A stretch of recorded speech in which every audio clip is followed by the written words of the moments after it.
Maintenant que j'ai terminé d'utiliser Dbac, je peux venir dessiner mon jardin avec une petite terrasse et venir télécharger divers composants, voire les créer pour les plantes et les positionner.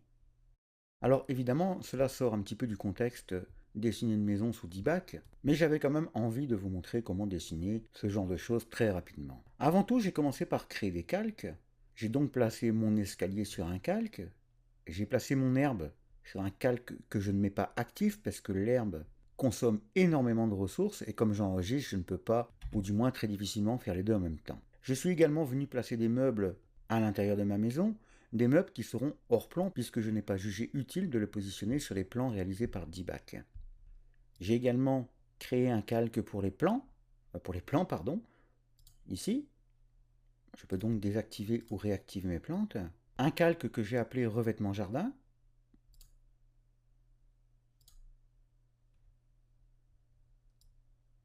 Et je suis venu texturer le tout. Évidemment, toutes les textures que j'ai utilisées, je vous les donne dans le pack de fichiers sources téléchargeables. Vous aurez ici la texture pour la maison. Vous voyez que j'ai utilisé une texture très basique. Et pour les gens qui ont envie et utilisent des logiciels de rendu, je vous ai également préparé la map Bump et la map de réflexion.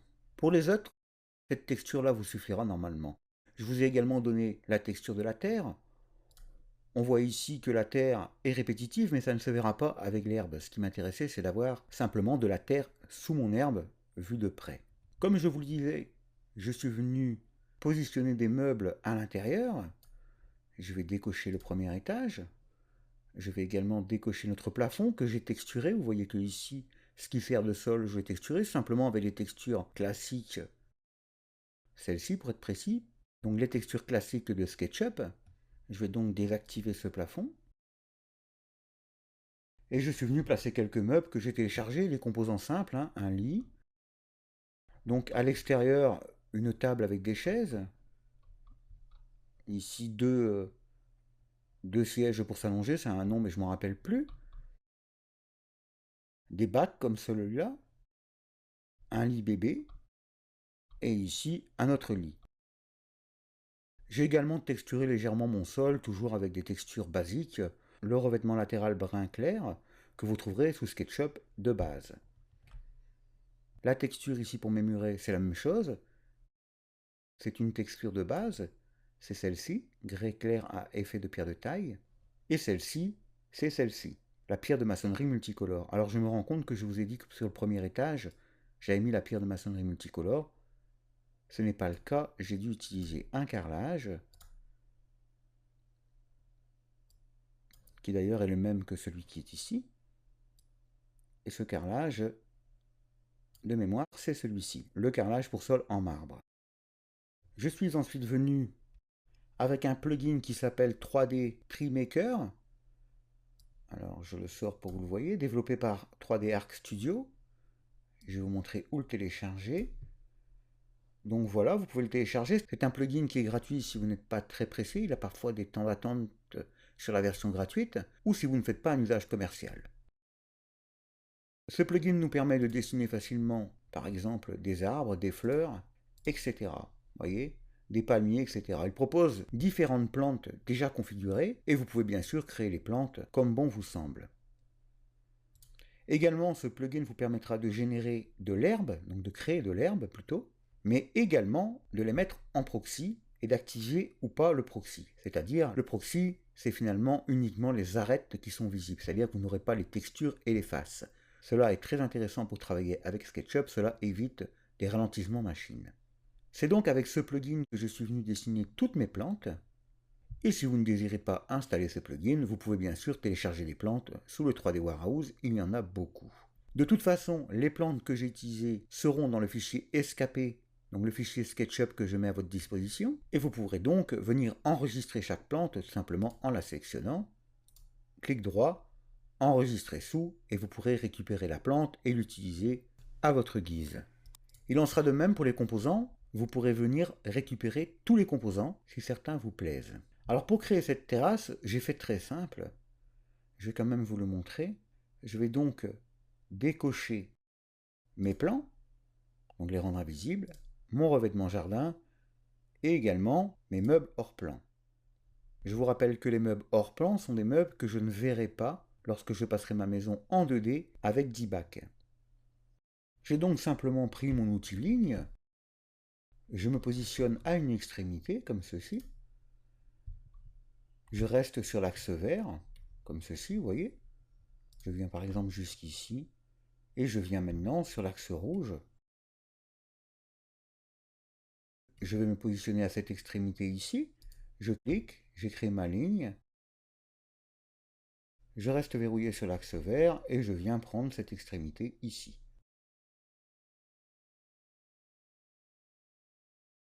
Alors ici, il faut faire attention, il faut bien se positionner à cette extrémité-là pour être dans le même plan. Je clique.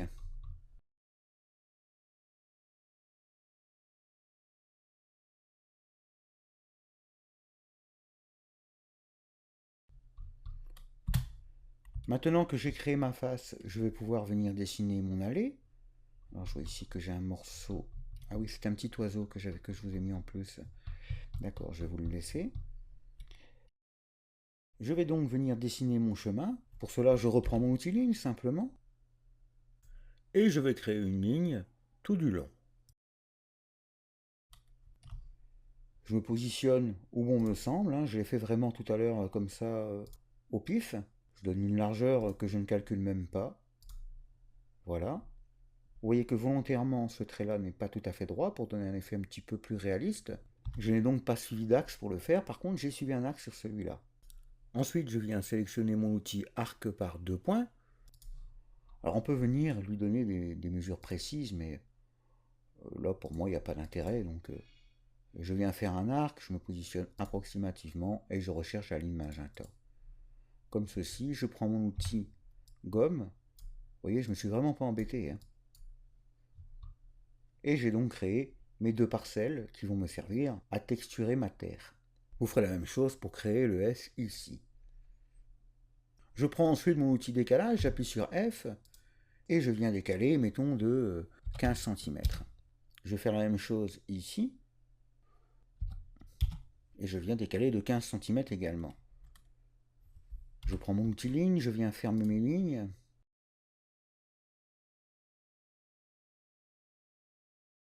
Je prends ensuite mon outil gomme et je viens simplement effacer les arêtes. Je prends mon outil pousser-tirer et je viens ici lui donner une dimension par exemple de 20 cm de hauteur. Je ne me rappelle plus combien j'ai mis, mais on ne doit pas être loin de ça. Et ici, pour ma terre, je vais mettre 15 cm de hauteur. Je viens ensuite importer mon fichier, importer. Je sélectionne ma terre. Je vérifie qu'elle est en texture et non pas en image ou en nouvelle photo adaptée. Je clique sur importation. Je me positionne à une extrémité. Et voilà. Je peux prendre ma pipette, comme ceci, et donc venir rendre actif ma matière terre ici, et venir colorer ici. Voilà. Il ne vous reste plus qu'à texturer cette partie-ci, faire le muret, créer le S ici. J'ai fait un S là quelque part. Ou donner toutes les formes que votre imagination vous suggérera. N'oubliez pas ensuite de sélectionner la totalité par un triple clic et de créer simplement un groupe. Alors je vais supprimer ça. D'ailleurs je vais supprimer la totalité, ce sera plus simple. Je vais venir réafficher mon revêtement jardin comme ceci, mes plans, mon premier étage. Et lorsque je suis dans cette position, que ma maison est terminée, je viens donc décocher tout ce qui n'est pas sur mon plan. Je décoche donc le revêtement jardin de nouveau et les plans. Je sélectionne mon premier étage, je viens le mettre en 2D, je sélectionne mon rez-de-chaussée et je viens le mettre en 2D. Vous voyez que je retrouve mon plan avec les cotations, puisque mon calque cotation est ici et il est coché. Et si vous ne voulez pas que l'ensemble soit texturé comme ceci, pour exporter vos fichiers ou pour le visuel, vous venez simplement cliquer ici sur monochrome. Et vous vous retrouvez avec les plans comme à l'origine. Vous avez donc maintenant la possibilité de créer de superbes maisons en 3D et d'avoir des plans très précis en 2D. Lorsque vous allez télécharger le fichier SketchUp, le .skp, je vous le livre avec l'herbe. Si vous n'avez pas une bonne carte graphique, je vous déconseille d'activer l'herbe. En effet, cela va ralentir énormément le fonctionnement de SketchUp. Par contre, si vous utilisez des logiciels de rendu, vous pouvez facilement venir ensuite activer l'herbe. Cela vous donnera un résultat comme celui-ci. Vous voyez, c'est la maison que nous venons de dessiner avec notre jardin. Et lorsque je fais un petit peu de zoom, voilà, on voit ici l'herbe, hein, elle est assez touffue. On voit la terre en dessous, la terre dont je vous parlais tout à l'heure. C'est pour ça que je suis venu placer une texture de terre.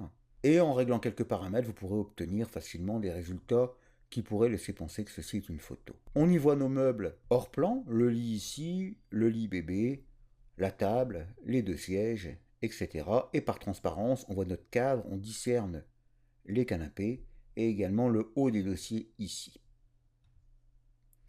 On y voit parfaitement également le mur que nous avons créé et vous voyez que ce dernier devient bien plus sombre puisqu'il y a des effets d'ombre entre chaque élément. Voilà qui clôture ce tutoriel sur Dbac. Si j'ai oublié quelque chose, si vous n'arrivez pas à créer votre maison ou si simplement vous avez besoin d'informations complémentaires, j'ai pu oublier des choses, n'hésitez pas à me contacter, je me ferai un plaisir de vous répondre.